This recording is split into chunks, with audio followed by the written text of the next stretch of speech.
Hey, welcome back everybody to Fix the Rust Bucket. We just finished up our LS4 engine pull, got that vehicle back out of the garage and brought back in our 2000 Chevy Silverado that we're going to go ahead and start tearing down the front end and the passenger side. As you can see, there's a bunch of damage done to the passenger side of the vehicle, from the door and the fender, down the rear side of the bed,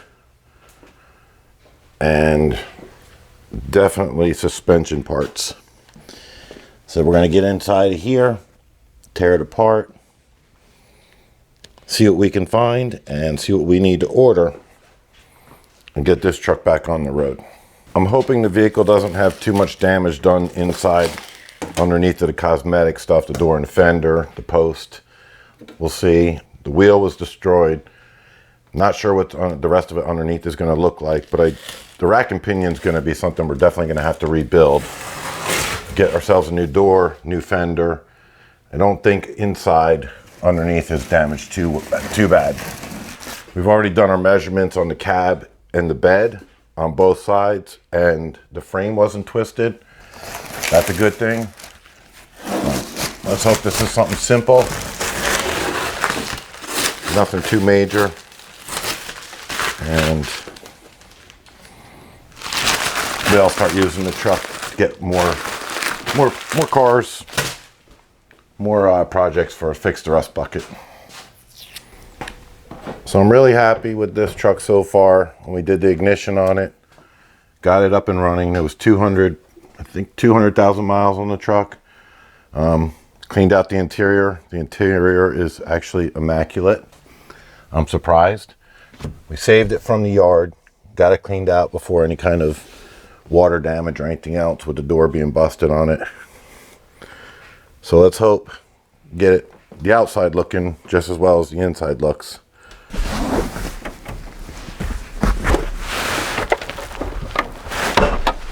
Alright, so without further ado, let's go ahead and tear into this and see what we're going to need to do and what we're going to need to order to get this whole book back together. We're going to go ahead and start with the grill and the front end pieces first. I know it's twisted. It looks a little twisted up underneath the here.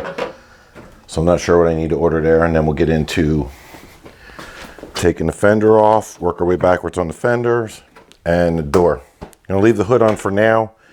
I don't think the hood latches or anything are bent. When I did do an inspection on this truck, it didn't look like anything underneath here was bent. So it's going to be all... I'm worried about what might be underneath the here bent, if this pillar or this post is bent. All right, so we've already torn the front bumper off of the truck. That was so twisted and mangled up, I couldn't even fit it in the garage to get working on it. Took that off a while ago. Start working on pulling off the turn signals and parking lights. Both sides, they're both broken. The bulbs are good, but the actual light housing is broken on both sides. So we'll be ordering new of those.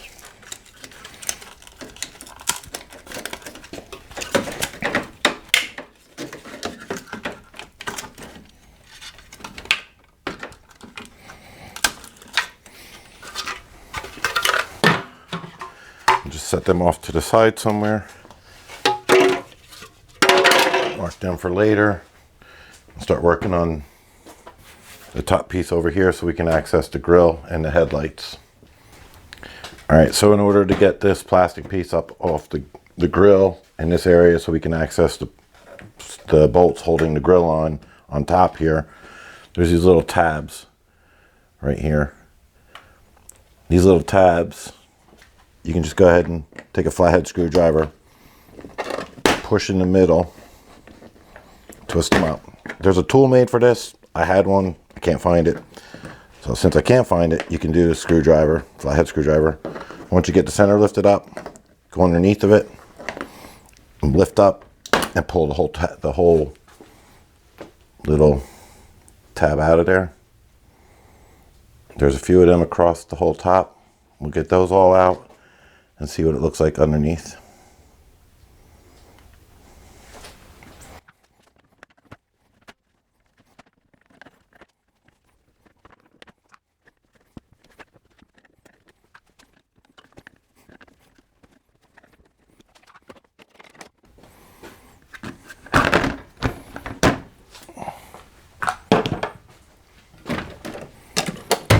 that.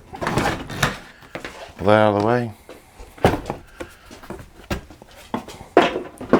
That part's still good. Now we'll inspect and look around the grill and see what we have, if any damage done to the grill. Seems to be okay. This side's not broken. The little retainer clip that snaps into the fender is just popped off.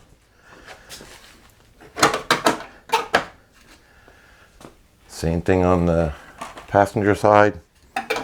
Little metal clip that goes into the fender is popped off. So we're gonna go ahead and, grill seems to be in good shape. It's not broken anywhere. We're gonna go ahead and take that off, put that off to the side.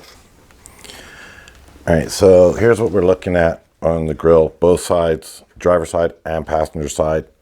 That little square opening back there on the fender. If you can see, let's try and get this to focus here. Where my finger's at, there's a metal retaining clip that slips into that hole. There's one on both sides. They're both popped out already from the accident. We'll come around.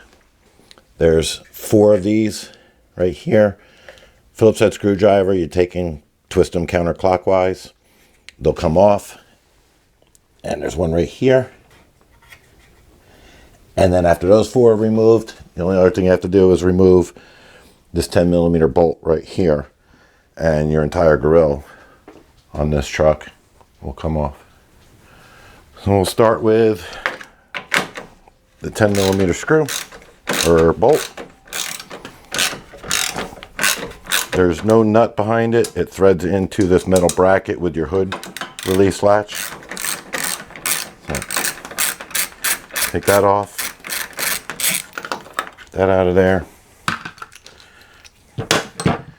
Take our Phillips head screwdriver, like I said, twist those quarter turn.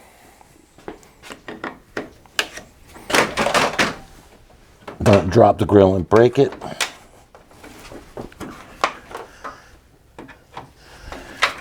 And those 4 return. You just pull the grill off.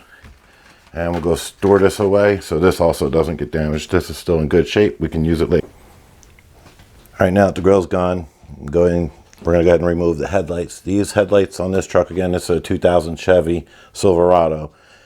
These headlights are super simple. There's 2 metal bars. You'll see bent on a 90-degree angle, one over here and one over here. You take that bar, snap it out or pull it out from underneath of its spot there, its housing. Once you have them spun out, lift them up, pull them both out. And with that, just grab your headlight, pull your headlight down out of the housing, and you can go ahead and disconnect your bulbs. And your headlight's complete. These are a little faded out and worn out. Not sure yet if I'm going to get new ones or not. They're not broken. We'll see. And probably going to start digging into the fender at this point.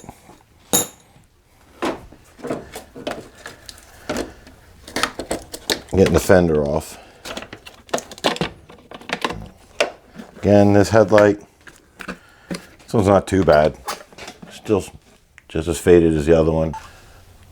All right, so as I'm tearing the truck apart, I'm not just ripping the parts off and moving on to the next thing. I'm stopping and taking a minute, and I'm looking at different spots where the welds are, any screws or any brackets that might be attached to the frame of the truck or any of the supporting pieces to see if there's any movement, bends, twists, or anything like that. And so far, even though it was a passenger side impact on this truck, I'll post a picture of the vehicle where I got it from. The wheel, the stock wheel, had taken the brunt of the hit, I believe, breaking a lot of the suspension parts. And then from there, it brushed down whatever it was it struck.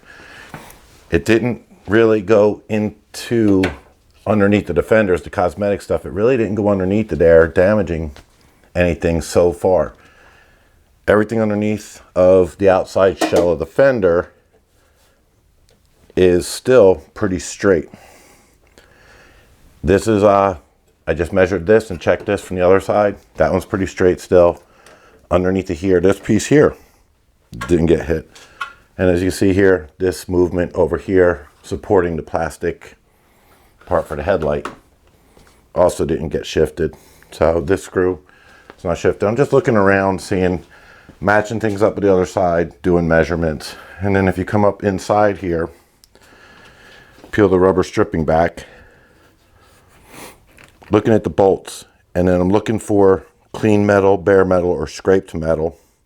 And as you can see, nowhere on that metal support bar in this fender did the inside of this get hit. Same thing up here where it crosses from the fender to the firewall holding that.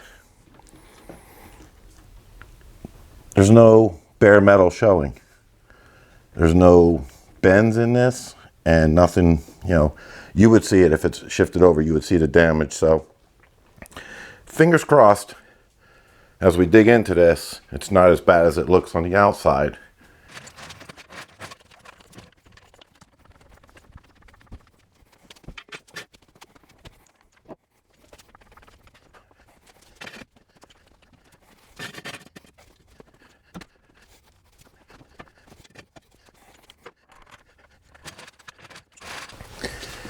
All right, so like I said, I already knew the outer tie rod was bent in a V shape. And like I said, last time I pulled it in the garage, finishing up with the other LS4 engine, when I pulled it in the garage, the outer control arm snapped completely off.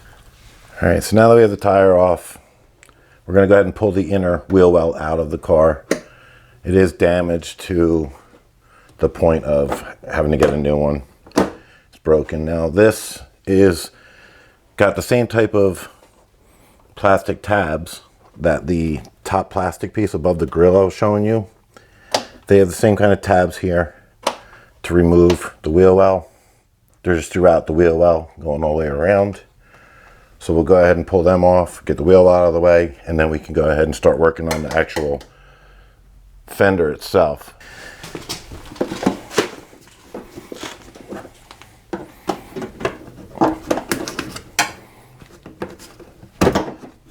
I'm just gonna go ahead and we're gonna save what parts we can. These plastic tabs are pretty cheap, but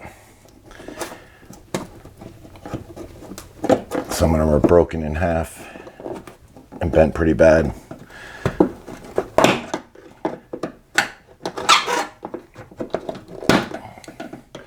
I'm probably gonna snap a few of them also getting this off of the fender.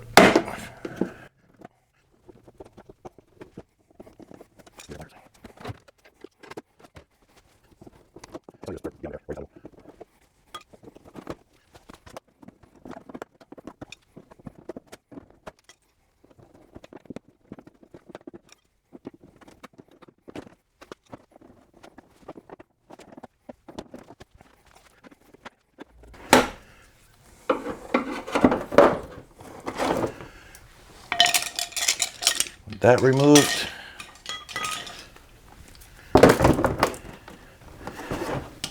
Now, if you can see here in this video, I'll show you.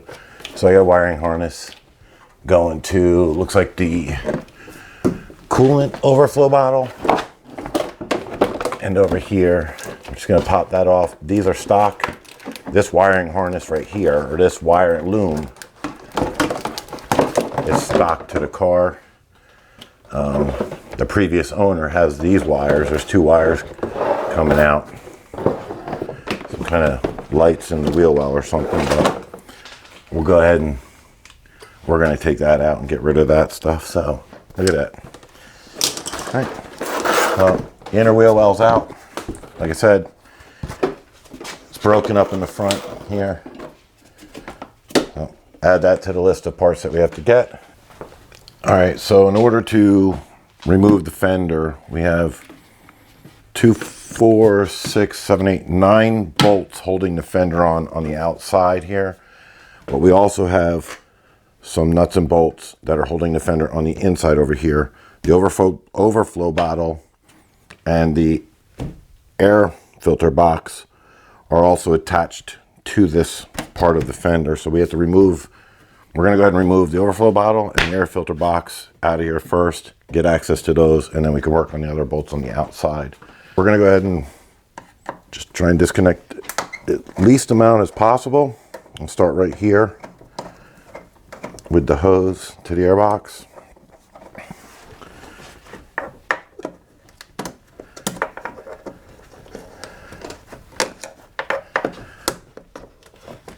Get this pulled off.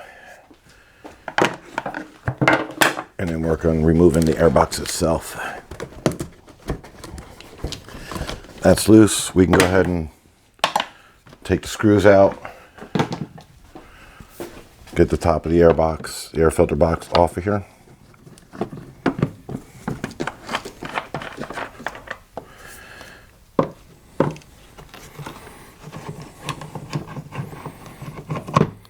Thank goodness these are not damaged, so I don't have to get those. And it still actually looks pretty straight underneath of here, but we'll see once we get these off. We'll see if there's any bends in the metal.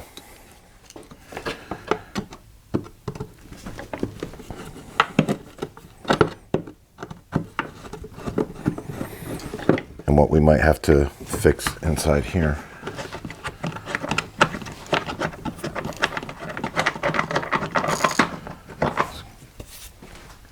Go ahead and get this out of our way. Well, disconnect our mass flow air sensor.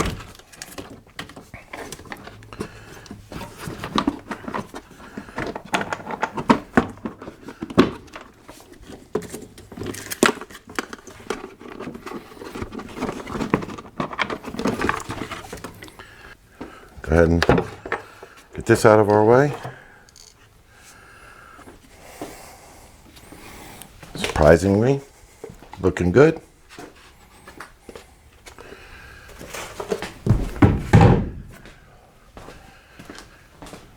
Move over to our coolant overflow bottle. Have a bolt down here to remove. And there's a nut attached to a bolt on the backside here. And then the actual cooling box, or the overflow bottle, hooks down onto it. Just sits in a little open slot on the fender.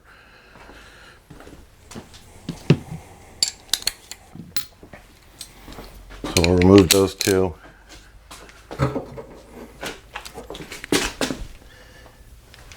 Get these two out of here.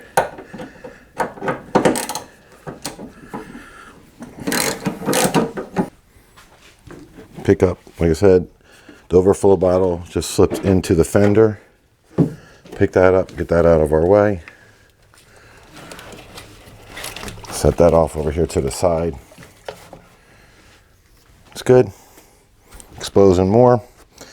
So now we have the bracket going from the firewall coming out to the inside of the outer wheel well. Got 2 bolts holding it on right there. 2 bolts holding it on right here. So we're going to go ahead and separate those. Where the air filter sat, okay, we also have 3 bolts holding that to the fender as well. So we'll go ahead and get those through, get all them removed. And then hopefully we can start working on the other 9 bolts and get the fender off. All right, so we're going to go ahead and remove, there's 5 bolts holding the air filter plate, the box plate down. We're just going to go ahead and get that all out of the way as well. Again, as I'm taking this apart, I'm looking, let's see if I can show you here real quick. I'm looking for any movement on nuts and bolts. And here's what I was trying to explain earlier. See if I can get you a shot of it. So I just loosened up these 2 bolts. You can see the clean paint underneath of those bolts. And if you come over to these, you can see there's no clean paint showing. So there wasn't movement. There was movement, but there wasn't a shift inside there. Same thing back over here. Once we start removing these bolts, you can't see any clean paint around them.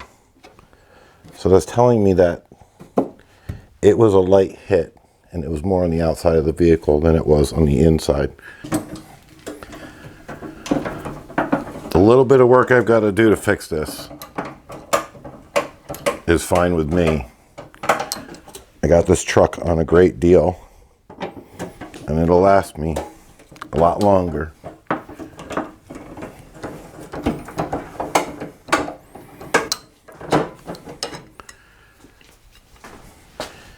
And it'll be a good work truck for the channel, fix the rust bucket channel, so we can go pick up other cars, parts, and everything else we need. So, all right, so with the airbox plate removed, we're going to go ahead and remove this bracket. I'm going to disconnect it from the firewall and from the fender here. 4 bolts. This bolt, this is a welded in bolt on the fender. So we're going to have to take this whole bracket off and out of the way in order to reinstall the new one.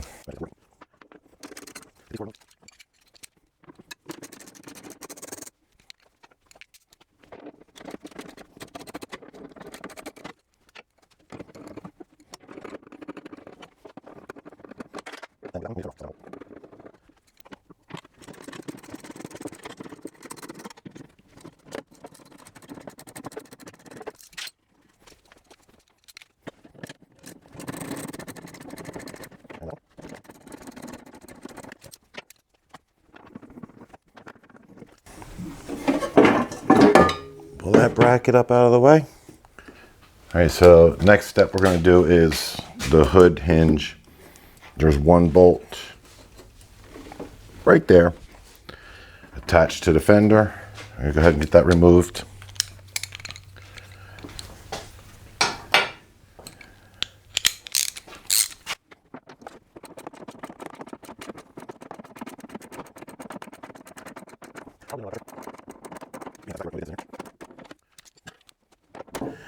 But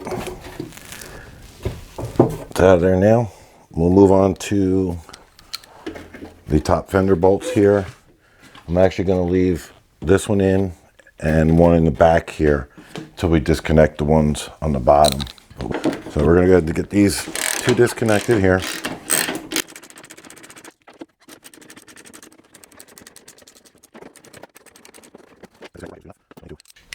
I don't want to damage the paint or anything on the hood because the hood's in good shape and wasn't damaged. So go ahead and start removing this one.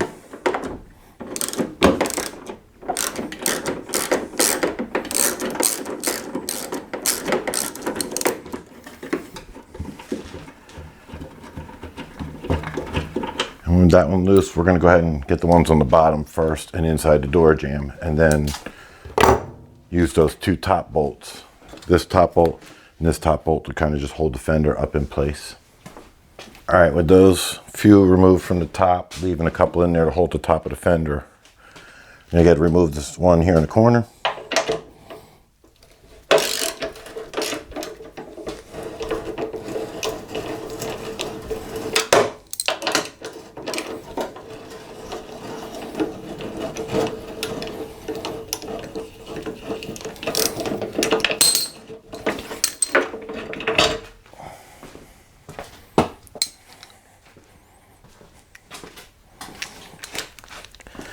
The one that is down the fender comes up underneath here to the rocker panel.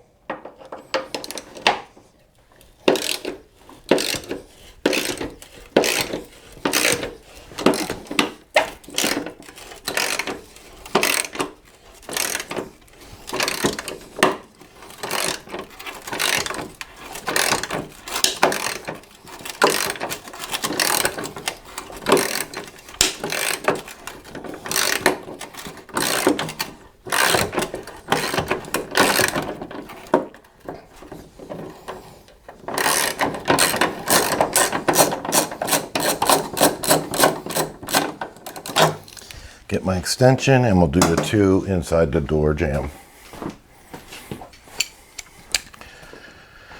There's 2 when you open up the door. If you look inside the door, there's 2 inside this door jamb holding the back side of the fender. This one's actually exposed, but that's okay.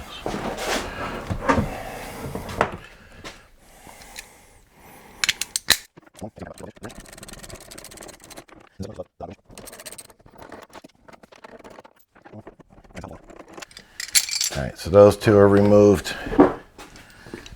Now we can go ahead and remove the last top two.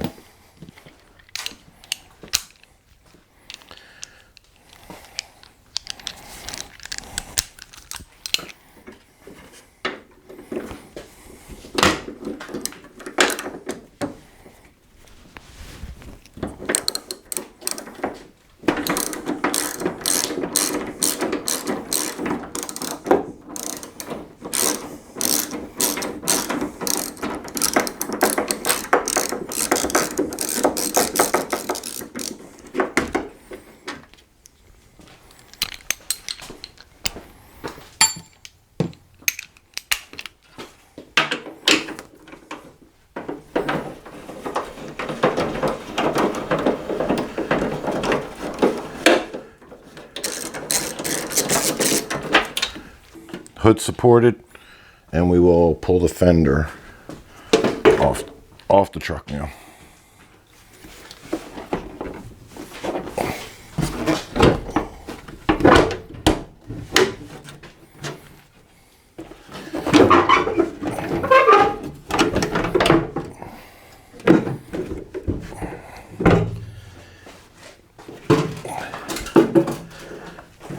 Okay, so before we can actually disconnect the door from the hinges over here, we have to take the door panel off because this truck does have power windows, power locks. So there's a wiring harness that comes through the door right through here and comes out to all the power stuff. We've got to get that plug disconnected so when we pull the door, we don't rip that wiring apart. Okay, so for this truck, there's a bolt here. There's going to be a bolt underneath of your switches for your power steering and power windows. And then that's about it. And then the rest of it's the plastic clips holding it to the door itself. Most vehicles are the same. They're hidden in different spots. Sometimes you can see, like I show you here, this has a light or a reflective strip, has both of them there. Sometimes those come off of door panels and there's a screw tucked up underneath or actually down across the bottom. This one has this one here and this one here. We'll go ahead and get those removed.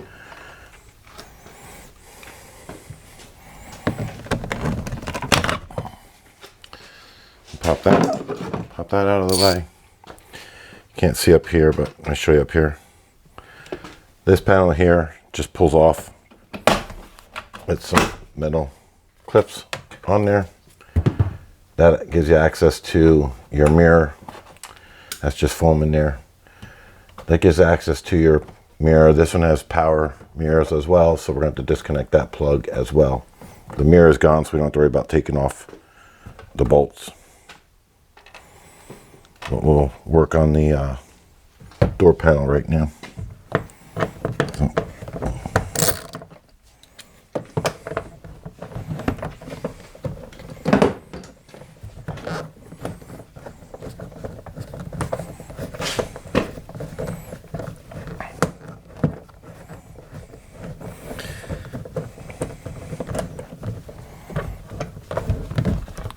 All the parts on the door here are still good on the interior. And we can save everything from here and reattach this to the new door when we get the new door.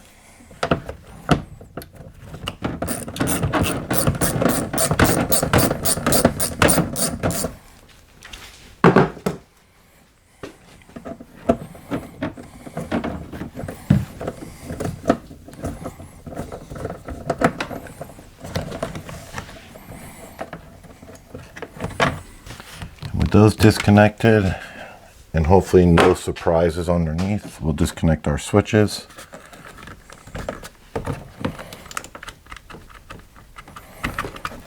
Save them. There actually might be one underneath here. Let's take a look and see, because I'm not sure.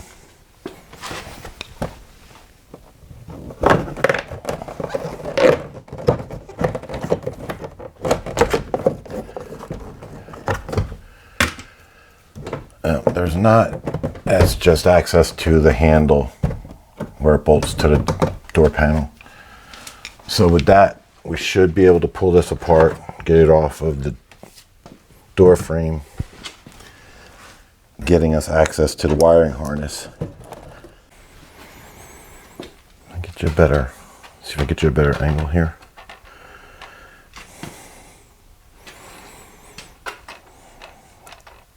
All right, so with those disconnected, we're gonna go ahead and get this panel off and then pull the rest of the wiring off. This is a light, so I know I have down here wiring going to that as well, but we'll pull it off when we get the panel out.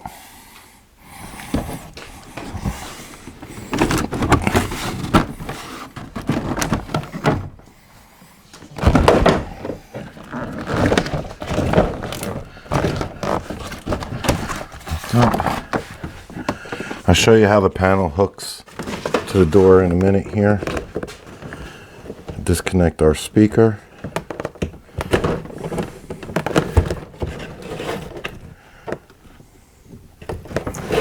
The speaker's disconnected.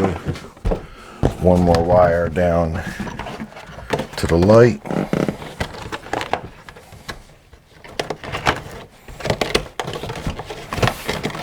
Which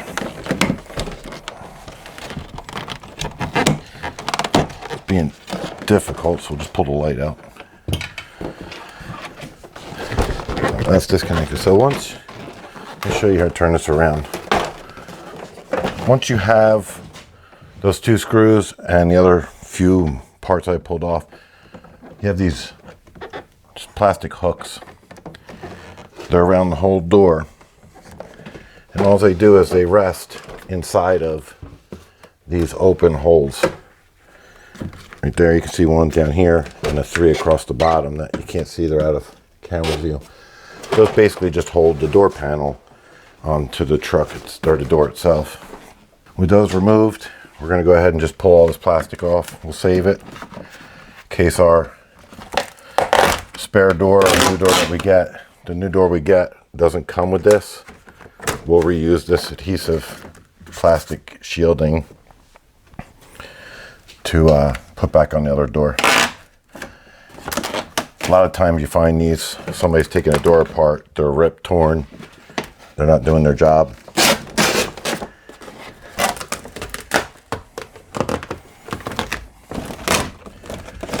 Just wiring through the plastic.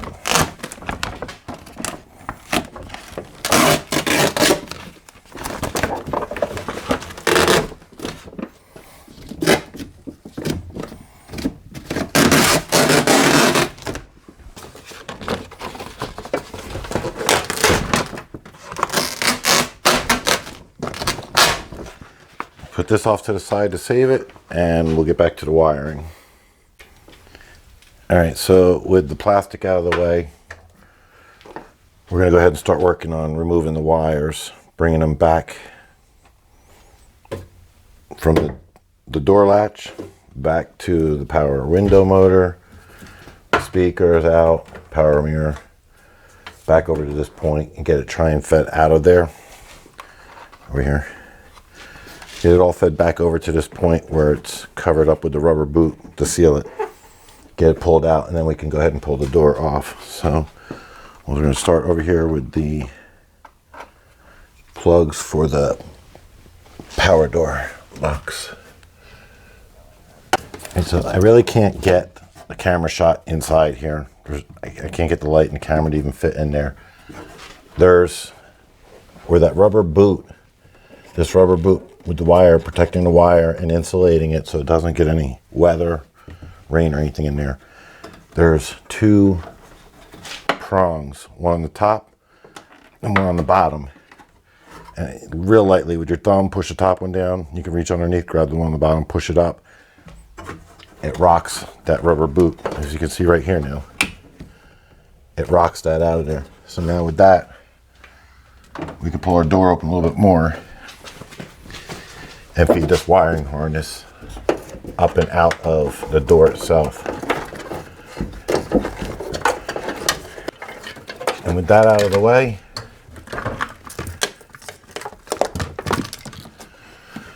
So now with the wiring harness gone, we can go ahead and pull the bolts on the door. So on the bottom hinge right here, there's one 10mm bolt. One up here on the top hinge. And then right here is one more bolt. All right, so after we get those 3 bolts out, let me show you here on the top hinge. There's that silver pin right here, right just off to the side. That pin right there, there's one on the top hinge and one on the bottom hinge down there behind the wiring harness. Like I said, take this off, the other 2 bolts off, and then you can lift the door up and off of the hinges and get it out of your way.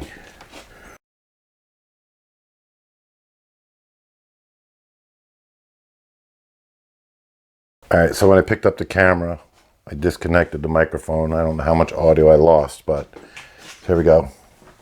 Door's off.